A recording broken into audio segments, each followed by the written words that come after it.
So I'll write this in a geometric sequence. The number we are multiplying by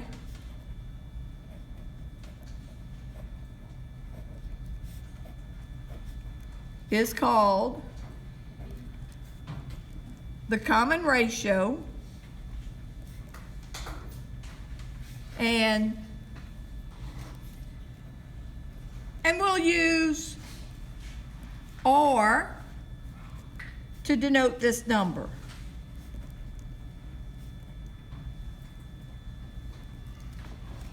For a geometric sequence, the geometric sequence converges if R is between -1 and 1.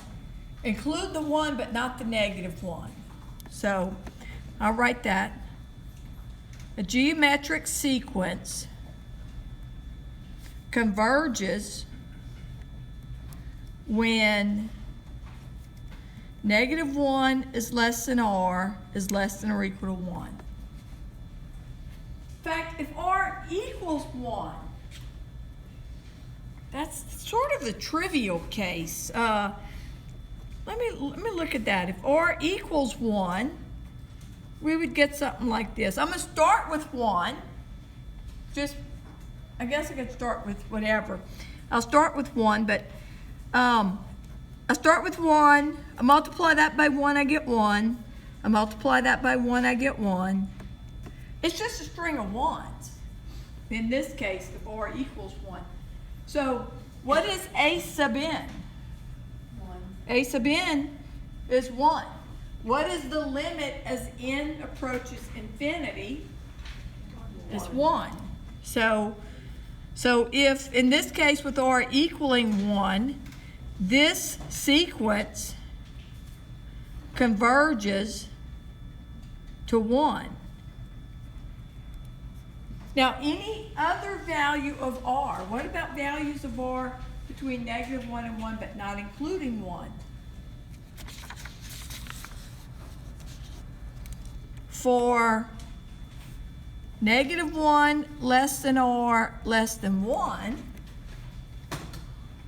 a geometric sequence will converge. What will it converge to? 0. For this, where I'll write A sub n is some initial value, I'll call it C, times R.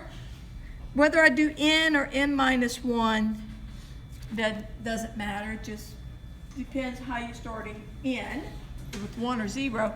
So with this, for values between -1 and 1, but not including 1, I'd have this. The limit as n approaches infinity of C times R to the n minus 1, that will be 0. That's like the problem I did where I was multiplying by 1/2.